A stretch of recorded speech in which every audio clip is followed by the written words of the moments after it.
Hi, this is Tor, 411 channel, and today we're going to be talking about principalities and powers, but I'm going to be turning it over to James BRAYSHAW. He's written us several books about No Satan, how Satan doesn't exist, and what Satan really is in Scripture. His 4 books are Who's the Devil Jesus Knew, Satan is Finished, Imagine There's No Satan, and Satan, Christianity's Other God. So now I'm going to turn it over to James BRAYSHAW, and he's going to talk about what principalities and powers really are in Scripture. So go ahead, James, and take it away. The question I want to ask today is, why doesn't prayer work to stop Satan and his demons? The passage we're going to look at is Ephesians 6, the famous spiritual warfare passage, and there's very few people who understand it in religion today the way Paul intended it to be understood. Here, let's have a read of that. Finally, my brethren, be strong in the Lord and in the power of his might. Put on the whole armor of God, that you may be able to stand against the wiles of the devil. For we wrestle not against flesh and blood, but against principalities, against powers, against the rulers of darkness in this world, and against spiritual wickedness in high places. So what does Paul have to say about principalities in this passage? The principalities is a word that's interpreted from the Greek word arche, and it simply has a different meaning than what religion has imposed upon it today. The meaning of the word arche, which is translated as principalities, is not intended to speak of a supernatural foe of any nature. Rather, it's intended to speak of a origin or a beginning of some point.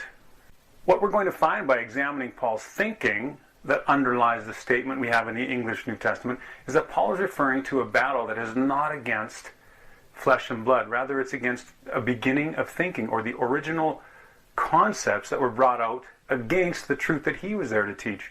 And in fact, we can learn that it is an intention by man to try to justify his own belief system. That's an intention that always lies in man, and man has always struggled with it.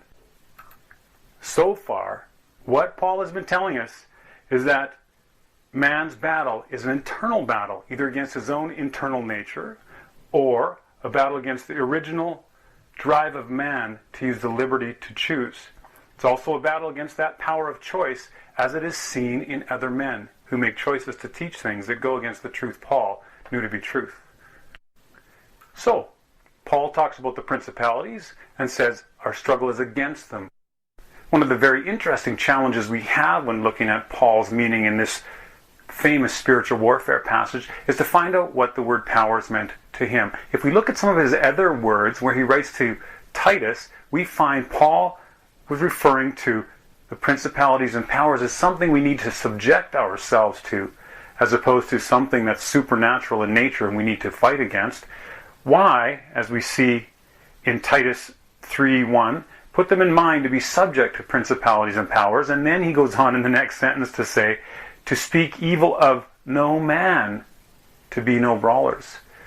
Quite interesting. Here, Paul says, be subject to principalities and powers, whereas in the special Ephesians 6 passage, thought to be about supernatural spiritual warfare, he's saying our battle is against the principalities and powers, but not against flesh and blood. So is our battle against a cosmic entity, or is it against a human being, or is it against a philosophy, an underlying mode of thought, a collective consciousness, a worldview, so to speak, that was prevalent in the period Paul was teaching in? Well, the Greek word that's used here by Paul is exousia, and it's defined as power. We have a way of defining Greek terms and English terms in a way that is convenient to our understanding of certain texts, whereas the biblical speaker, Paul in this case, may have meant something different. And if we look at the definition of exousia, we find it means man's power of choice or liberty of doing as one pleases. Very clearly now, we're finding that Paul was speaking about principalities and powers as something we do battle against, which is a thinking that's found in man, and man's power to choose. The power that we have of the liberty to choose is one of the things we're struggling against. So, is Paul trying to say there are external cosmic forces at war against us? Definitely not. Next, we come across a bit of a different phrase. Paul then tells us, "For we wrestle not against flesh and blood, but against principalities and powers, which we know to be men, and against the rulers of the darkness of this world." We found in Titus 3 that Paul told us to be subject to principalities and powers, and we see the terms, in fact, can refer to human beings, to men, and the philosophies they maintain. What we find next is that we're also battling against the rulers of darkness of this world. Again, in much of Charismatica and Christianity, we find that the rulers of darkness of this world is thought to be supernatural demonic entities that are presently ruling over this world. But I think we can find that to even be referring to something more physically related to humanity. Now, the area of Ephesus wherein Paul was speaking, teaching, writing to, we find that the people in that region were really ignorant of divine things in a lot of ways. Let me rephrase that. They had lots of belief about divine and supernatural things, yet they were ignorant about the divine things Paul was trying to instruct them on. He referred to them as people of darkened sight. So what then is the real struggle? If we think of the real struggle as an instance where someone is trying to teach another person a very important topic or concept or idea, and that person just won't get it, they are blinded to getting that. They are battling against that. That is the struggle. The darkness of this world is the deeply entrenched and erroneous false doctrines and lies people are subject to.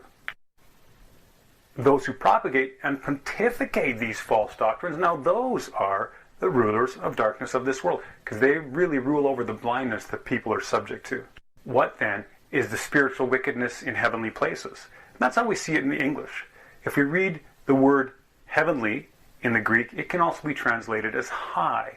Some very interesting stuff about the high places that Paul knew about when he was hanging around Ephesus. There were many, many places that were altars and temples to false gods, according to Paul. And those were known to him and those hearing him as the spiritual wickedness in high places. It's where the teachings and doctrines that were completely adverse to the doctrines of Yahweh, Paul's God, came from. And it was clearly the spiritual wickedness in high places that Paul and his group were contending with. Let's take a look at what the International Standard Bible Encyclopedia has to say about these high places. I assure you, it's different than what we've been taught they are in common spiritual warfare circles. The high places are places of worship, specifically of idolatrous worship. So, the title was transferred from the elevation to the sanctuary on the elevation. And it goes on to say, this came to be used of any idolatrous shrine, whether constructed on an elevation or not. So the high places in the cities could have stood anywhere. This is the spiritual wickedness in high places we find Paul telling us is one of our battles. Now, when we look at this passage, there are a number of things we need to remember as we try to understand what was the spiritual warfare passage about, if it's not about a supernatural cosmic entity and his minions that we're supposed to be doing battle against. We find the things to remember when reading this passage are, first of all, the wiles of the devil are the false teachings of the men who run anti-God religions. Next, the battle that's going on against philosophies and beliefs is not against flesh and blood. It's against principalities, which principalities are the political religious leaders such as a magistrate would be, as we found in Titus chapter 3.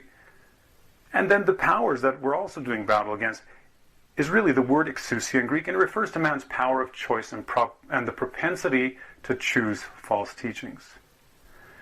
The rulers of darkness, we can remember those to be the men who have a darkened sight when dealing with truths.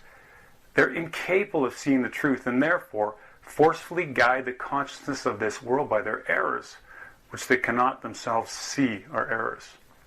And finally, in a heavily paganized Ephesian environment, the battle was often against the false and unscriptural teaching that came from the pagan high places and the men who ran them. That is not about spiritual warfare at all. All right, that was James Brayshaw. Thank you, James, on that study on Principalities and Powers. And this is Torah 411. Until next time, shalom, everybody.